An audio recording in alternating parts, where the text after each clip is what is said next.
Le diagnostic interne va concerner plutôt la perspective de l'entreprise. Autrement dit, je vais essayer de savoir si mon entreprise va bien, j'allais dire, quelle que soit la situation du marché. Lorsque je vais faire un diagnostic interne, je vais également chercher deux types de facteurs.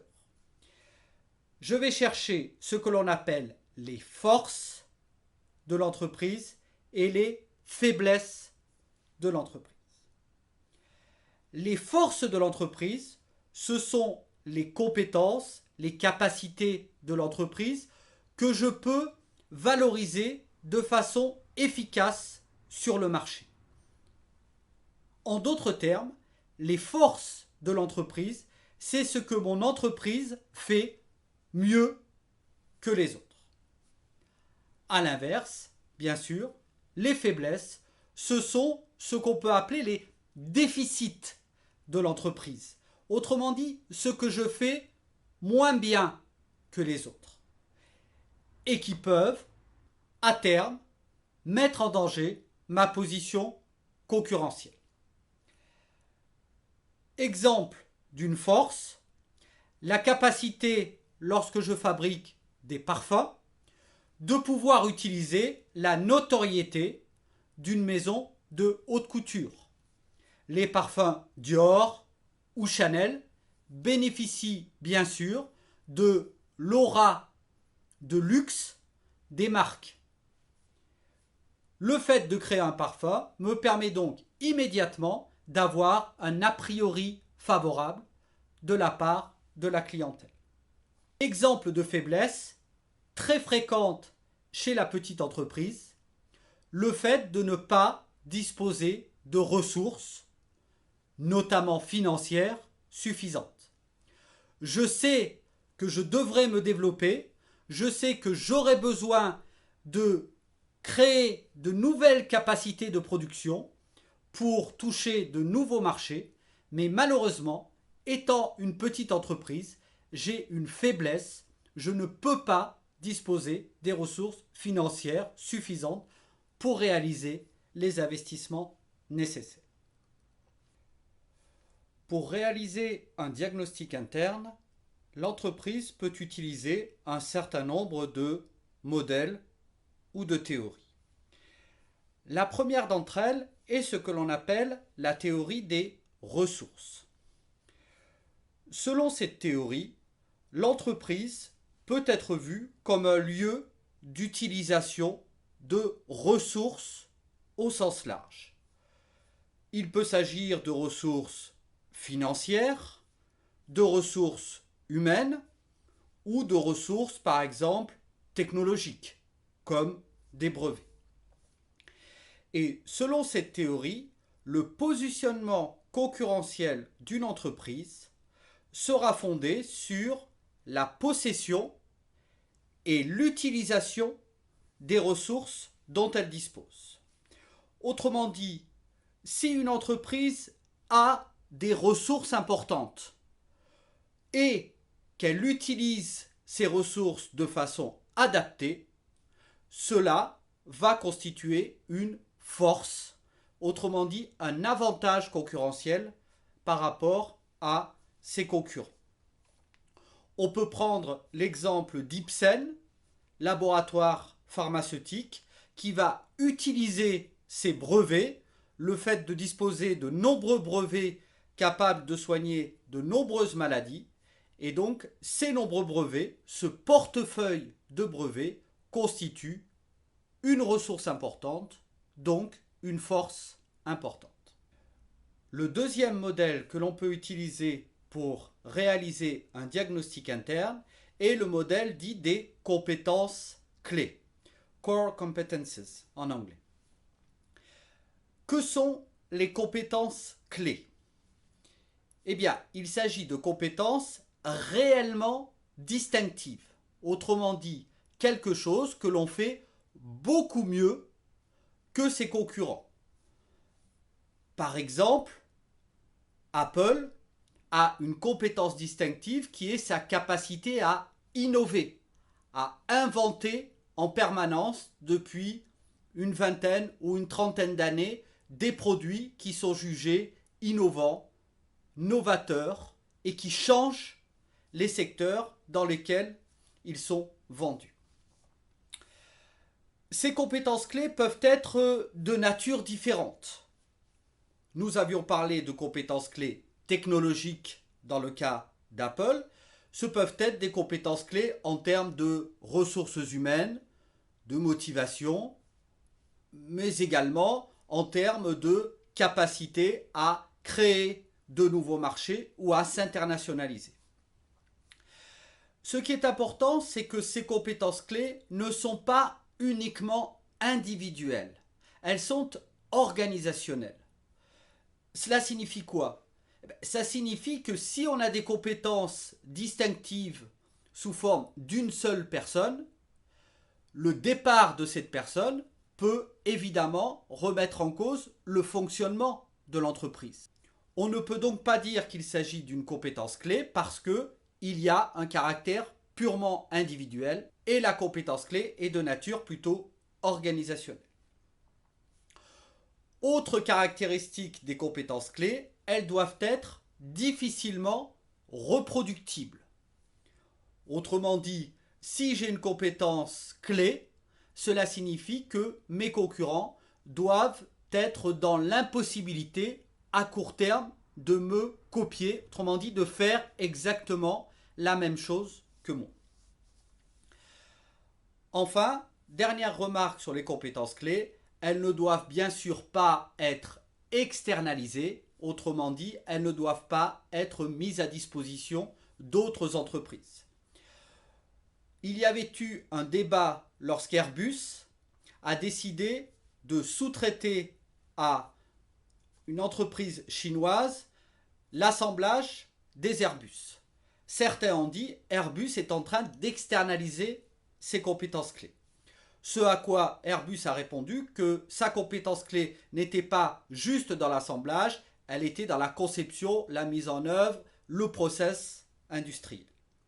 Exemple de ces compétences clés, Nespresso. Nespresso définit lui-même 6 compétences qu'il considère comme ses compétences clés. Parmi ces compétences clés, on va retrouver par exemple le fait d'avoir une qualité de café très importante ou le fait d'avoir une marque globale et des relations directes avec les consommateurs.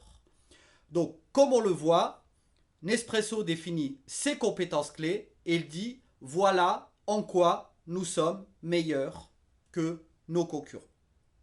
Le troisième modèle qui nous permet d'établir le diagnostic interne est un modèle qui a été également créé par Porter et qui s'appelle la chaîne de valeur. Pour comprendre la notion de chaîne de valeur, il faut revenir à la théorie économique. Selon les économistes, l'entreprise peut être vue comme une boîte noire. Autrement dit, il se passe des choses à l'intérieur, mais peu importe. Ce qui compte, c'est que l'entreprise a des inputs qui ont une valeur donnée et des outputs, c'est-à-dire des sorties, qui sont plus importantes que les inputs. Autrement dit, la fonction principale de l'entreprise est de créer de la valeur. Le but du modèle de la chaîne de la valeur va être en quelque sorte d'ouvrir cette boîte noire et d'essayer de comprendre comment l'entreprise parvient à créer de la valeur. Pour ce faire, Porter distingue un certain nombre d'opérations par lesquelles va passer un produit de son entrée dans l'entreprise ou de l'entrée des matières premières dans l'entreprise jusqu'au produit fini et jusqu'au client. Pour décrire ces opérations, il va utiliser 2 termes importants.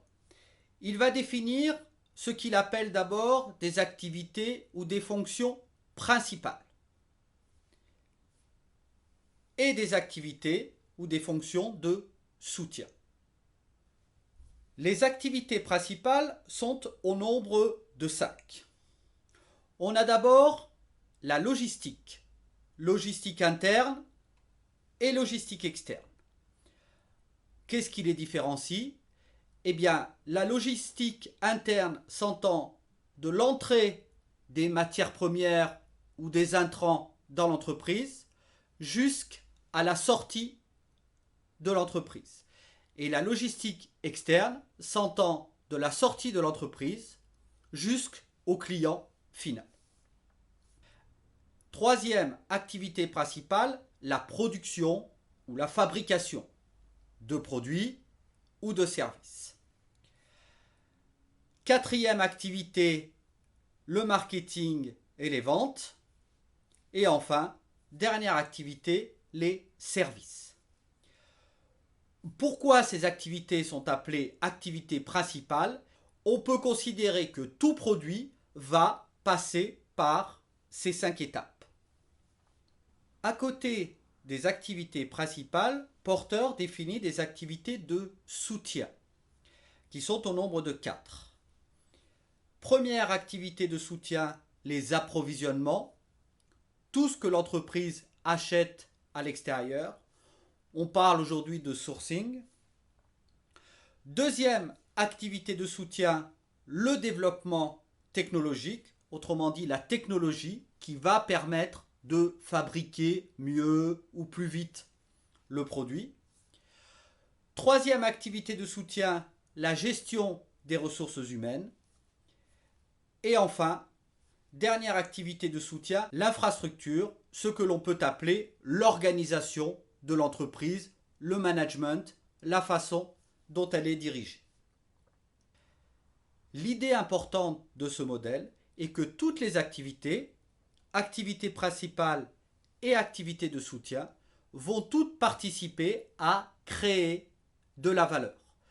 Autrement dit, la valeur créée par l'entreprise sera d'une certaine façon la somme de la valeur créée au sein de chacune de ces activités. En pratique, comment peut-on utiliser un tel modèle pour réaliser un diagnostic interne? Eh bien, l'objectif est d'étudier chacune de ces activités et de se poser la question comment est gérée, comment est organisée cette activité. Il y a finalement 3 grands cas possibles. L'activité peut être correctement organisée. Autrement dit, l'entreprise fait le travail, mais sans être réellement plus efficace que les autres. Dans ce cas-là, il y a une création de valeur nulle ou faible. Le deuxième cas, c'est lorsque l'activité est très bien organisée. Autrement dit, une entreprise, par exemple, qui gère très bien ses ressources humaines, va créer de la motivation et donc va créer plus de valeur. Donc, lorsque l'activité est très bien organisée, il y a une création de valeur importante.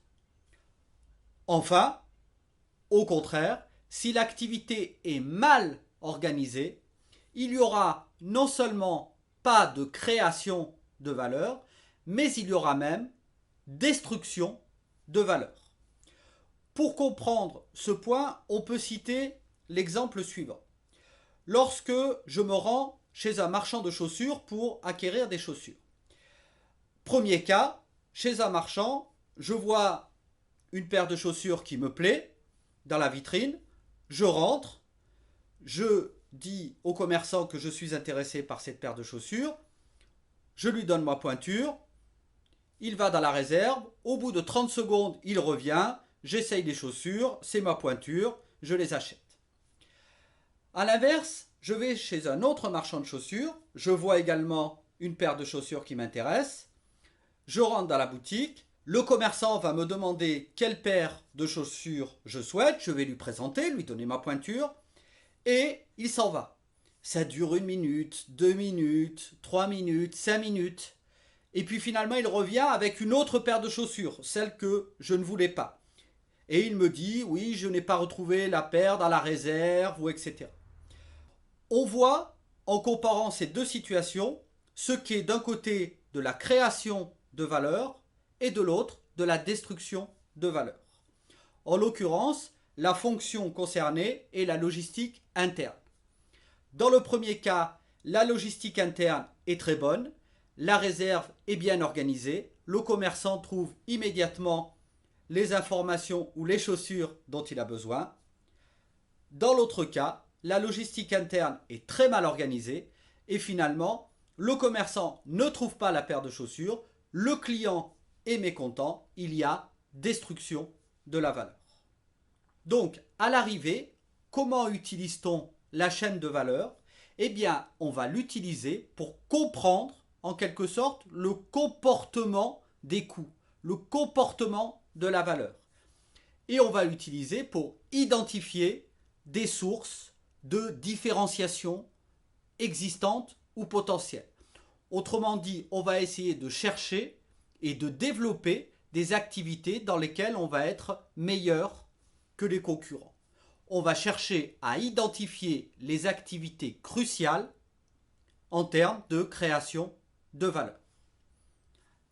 À l'arrivée, le modèle va nous permettre de détecter nos faiblesses, autrement dit de détecter les activités dans lesquelles nous ne sommes pas performants, mais également il va nous permettre d'améliorer la chaîne de valeur, autrement dit de s'améliorer encore dans des fonctions ou des activités où nous sommes déjà efficaces pour développer ou renforcer notre position concurrentielle.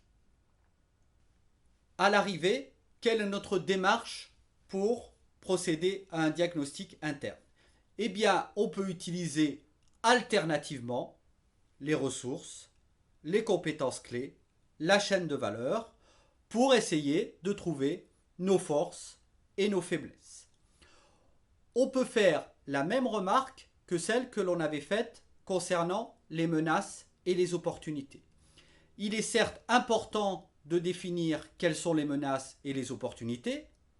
Il est important de définir quelles sont les forces et quelles sont les faiblesses. Mais il est également important de classer les forces, les faiblesses et de s'interroger par rapport à leur délai. Autrement dit, quelles sont les faiblesses les plus importantes, quelles sont les forces les plus importantes dans l'absolu, mais également dans le court terme. Autrement dit, le but est de s'interroger sur nos faiblesses, mais le but est également de s'interroger sur les faiblesses les plus importantes dans le court terme, celles qu'il faut réduire le plus vite possible. Quelles conclusions peut-on faire sur le diagnostic interne? Eh bien, les mêmes conclusions que celles que l'on faisait sur le diagnostic externe. Il s'agit d'un processus difficile parce que subjectif. Autrement dit, deux analystes différents peuvent aboutir à des diagnostics internes différents. Et on peut faire la même conclusion que celle que l'on faisait concernant le diagnostic externe. Il est difficile de procéder à un diagnostic interne parce que cela oblige le dirigeant ou les dirigeants à s'extirper, à se sortir du court terme, de la dictature du court terme, pour avoir le temps de poser les problèmes et de se demander quelles sont les activités sur lesquelles l'entreprise est efficace, quelles sont ses forces et quelles sont au contraire les activités sur lesquelles elle doit s'améliorer afin de rester concurrentielle.